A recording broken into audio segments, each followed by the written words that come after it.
रोज तेच चपाती भाजी भाकरी खाऊन कंटाळा आला, त्यामुळे म्हणलं चला आज काहीतरी युनिक बनवून खाऊया, वेगळं काहीतरी.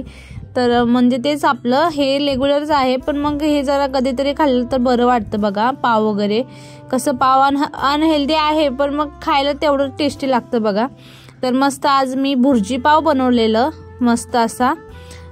तर पूर्ण रेसिपी व्हिडिओमध्ये मी दाखवलेलीच आहे, तर तुम्ही व्हिडिओच्या एंडपर्यंत नक्की राहा. आणि त्याचबरोबर मयंकने पण घरात काय काय करामती केलेल्या त्यासुद्धा मी तुम्हाला शेअर केलेल्या आहेत, तर व्हिडिओच्या एंडपर्यंत नक्की राहा. हॅलो हाय नमस्कार, कशा आहात सर्वजण, माहीत असणार. तर चला सकाळचा नाश्ता तुम्हाला दाखवते. आज नाश्त्यामध्ये बनवलेला मस्त असे पोहे, ते पण बिना कांद्याचे, कारण की पोरांना कांदे अजिबात आवडत नाहीत आणि ते काढून काढून खातात, त्यामुळे म्हणलं आज कांदेच नको टाकायला. आणि तसे पण कांदे महाग झाले. पोहे खायला तिथं बसलो तो हॉलमध्ये आणि मयंकने दूध बघा फास्ट करून ठेवलेलं पूर्ण बघा, किचनवर दूध झालंय. तर पोराचे असे करामती असतात. चला आता क्लीन करते. हे बघा अर्ध पातेलं दूध गेलंय. काय बोलायचं आता, मयंक छोटाच आहे. आता पुसून घेते, साफ करून घेते. तर पोरं लहान असल्यामुळे त्यांना काय बोलता पण येत नाही. आणि मी स्लो गॅस करून ठेवलेला दूध गरम करायला, आणि ते झालं पण नसतं. आणि हा कधी ह्याने फास्ट केलं दूध काय माहीत पण नाही पडलं मला. आणि त्याला दूध पाहिलं होतं, त्याला पोहे नको होते, पण मी म्हणलं चल पहिला पोहे खा नंतर ना दूध पी. तर त्याने गॅस फास्ट करून ठेवलेला. तर काय नाही, कामं डबल ट्रिपल होत असतात. आणि थंडीच्या दिवसामध्ये असं झालंय ना, म्हणजे काय नाश्ता वगैरे करू दे काय पण करू, इतका म्हणजे आळस येतोय, कंटाळा येतोय ना, खाऊन पिऊन झालं ना कामं सुद्धा करू वाटत नाहीत. तर रात्रीचे पण भांडे बाकी होते बघा माझे, आणि ते पण मला घसायचे होते. पण मला आला होता कंटाळा खूप, कारण की पोहे वगैरे खाऊन मी थोडा वेळ म्हणलं बसूया, नंतर ना मग भांडे वगैरे घासून घेणार होती मी. तर काय नाही, मयंकने असा उद्योग करून ठेवला, गॅस फास्ट आणि दूध झालेलं. आणि मग ते तसंच पडून राहिलं ना, मग परत अजून म्हणजे डबल ट्रिपल म्हणजे ते चिपकून जातात आणि डाग पडतात त्याचे परत. त्यामुळे म्हणलं बसून काय होणार नाही, चला आता पटकन धुवून घ्यावा. आणि मला आता चाय पण करून प्यायचा होता, आणि एवढं पसाऱ्यामध्ये घाणीमध्ये करू वाटत नाही बघा मला काहीच. स्वच्छ असलं ना किचन मग बरं वाटतं आपल्याला पण. तर मी लगेच आता किचन वगैरे पण बघा घसून घेतलेलं आहे, आणि ते पुसलं पण ना आपण तर खुमट वास येतो बघा दुधाचा खूप, त्यामुळे मग म्हणलं धुवून घेतलेलं बेटर आहे.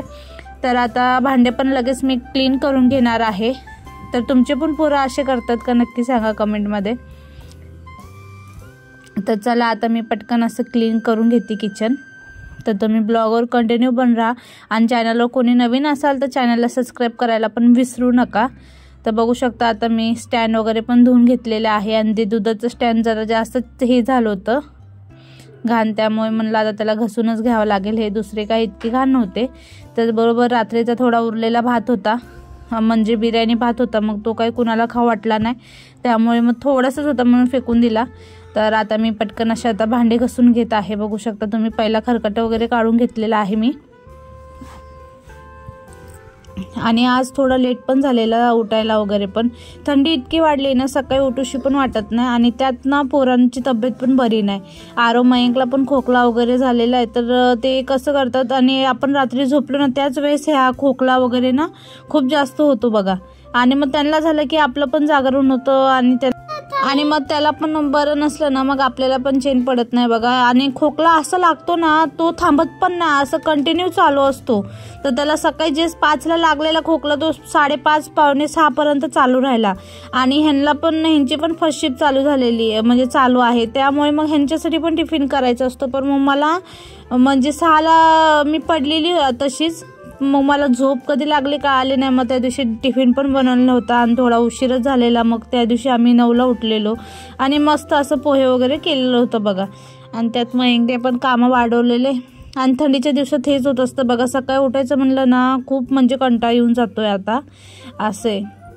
तर झालं आता बघू शकता, भांडे घसून घेते मी पटकन असे. तर चला तुम्ही कंटिन्यू राहा.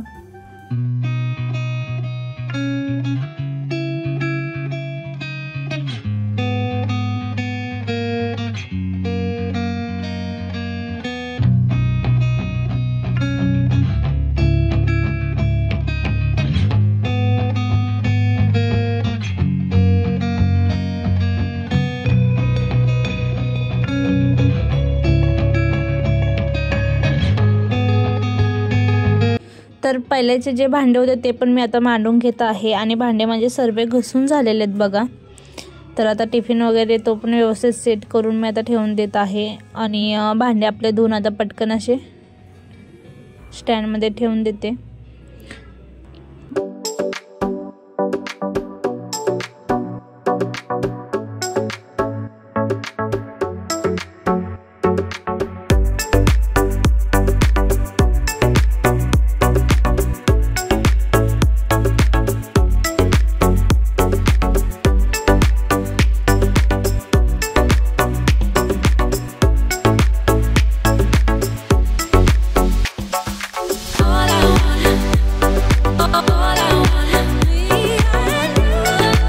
तर आता माझे सर्व कामं आवरून झालेले आहेत बघा किचनवरचे। तर मी आता लगेच माझ्यासाठी चाय ठेवत आहे मस्त असं, आणि थंडीच्या दिवसात चाय पिण्याचा वेगळाच मज्जा असते बघा। तर आता चाय ठेवते पटकन, आणि 1-2 प्लेट इकडे तिकडे पडलेले होते ते पण आता जमा करून मस्त धुवून घसून ठेवून दिलेत मी।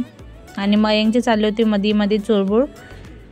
मयंक कसं आहे ना, जिथं मी असते तिथंच त्याचं मध्ये असतं नाही का, येणं जाणं असे। तर बेसिन वगैरे क्लीन करून घेत आहे मी, आणि आता चायमध्ये चायपत्ती वगैरे टाकून घेत आहे। तर मस्त असं आता मी अद्रकचा चाय बनवणार आहे, आणि अद्रकचा चायच भारी लागतो बघा। छान असं कुटून घ्यायचं आणि अद्रक टाकून घ्यायचा, छान असं चाय करून घेते। बघू शकता मस्त असं आता आवरून घेतलेलं आहे, क्लीन केलंय छान। आता चाय बनवत आहे।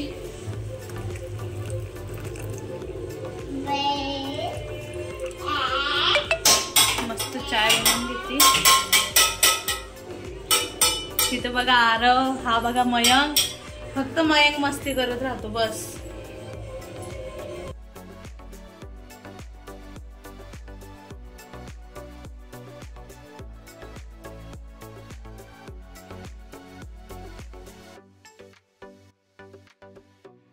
तर आज शनिवार आहे आणि आरवची शाळा असते दुपारची, तर त्याला सोडून वगैरे आले, घरातले कामं वगैरे आवरले मी, आणि त्यानंतर बघा आल्यावर 1 वाजलेत आता। मस्त अशी कुरमुऱ्यांची भेळ केलेली आहे मी, कांदा टोमॅटो कोथिंबीर वगैरे टाकली त्यात आपल्या दिवाळीच्या चिवड्यामध्ये। तर इथं बघा मयंक पण बसलेला आहे। तर चला आता मी खाऊन घेते आणि भेटते तुम्हाला पुन्हा। तर आज दुपारी काय जेवणाचं काही मी बेत केलेला नव्हता, त्यामुळे मग 4 वाजता बघा मस्त असे मसाला पाव केला, आणि पाव खाल्ल्यानंतर हे बोलले मला पाव नकोय, तू अंडा पाव बनव मस्त माझ्यासाठी। तर आम्ही तर मसाला पाव खाल्लो आरो आणि मी, आणि थोडं तिखटच झालता म्हणून आरोने पण जास्त नीट खाल्लेला नाही। मग तर आता त्यांच्यासाठी मी मस्त अशी भुर्जी पाव बनवणार आहे। तर चला तुमच्यासोबत पण रेसिपी शेअर करते, तर ब्लॉगच्या कंटिन्यू बनवून राहा। तर बघू शकता मस्त कांदे बारीक चिरून टाकलेले आहेत भरपूर 2-3, आणि त्याचबरोबर अद्रक लसणाची पेस्ट टाकली मी आता, आणि मिरची टाकलेली आहेत 2। तर आता मस्त त्याला आता थोडं फ्राय करून घ्यायचं आपल्याला। त्यानंतर ना टोमॅटो चिरून टाकायचा आहे।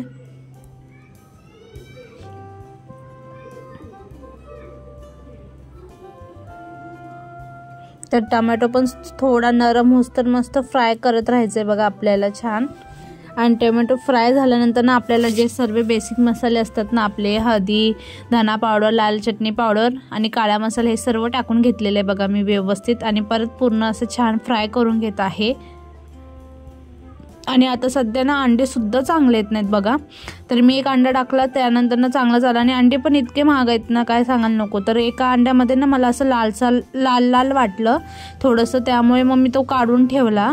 त्यामुळे ना मला अंडे सुद्धा खाऊ वाटत नाही ह्याच्यामुळे आता, म्हणजे काय ना काय निघतच असतात बघा, त्यामुळे नकोच वाटतं आता ते अंडे आणि चिकन नॉनव्हेज, जास्त काय इंटरेस्टच नाही राहिला आता त्याच्यामध्ये। तर आता मी अंडा टाकून दिलेला आहे, अर्ध्यापेक्षा जास्त अंडा तिथे एका साईडला लाल होतो म्हणून तो फेकून दिला। नंतर सर्व अंडे चेक करूनच मी फोडून टाकलेले आहेत त्यात। तर मस्त अशा आता फिरवून घ्यायचे। तर आता मस्त अशी मी बघा अंड्याची भुर्जी करून घेत आहे। सर्वांची पद्धत वेगवेगळी असते, मी माझ्या पद्धतीने केलेला आहे। त्यानंतर एव्हरेस्ट मसाला टाकलेला आहे।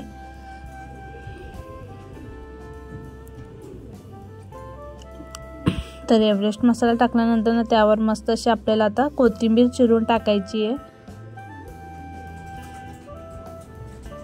तर कोथिंबीर चिरून टाकल्यानंतर ना मस्त त्याला आता फ्राय करायचे आणि काय वेळ लागत नाही आणि खायला सुद्धा खूप टेस्टी लागतं बघा। तर आता मस्त असं झालेलं आहे माझं। तर आता भुर्जी तयार झालेली आहे। आता लगेच त्या पावांमध्ये मस्त पावांना मधून कट करून घ्यायचं आपल्याला आणि त्या पावांच्या मध्ये आपल्याला भुर्जी भरून घ्यायची आहे। तर तुमच्याकडे बटर वगैरे असेल ना तर बटर टाकून मस्त फ्राय करा तुम्ही। माझ्याकडे आता सध्या अवेलेबल नव्हतं त्यामुळे मग मी तेलामध्ये मस्त असे फ्राय करून घेतलेले आहेत आता आणि खूप मस्त लागलेले बघा, खूप छान झालेले। तुम्ही पण एकदा नक्की ट्राय करून बघा। तर आता मस्त असं मी फ्राय करून घेत आहे अंडा पाव।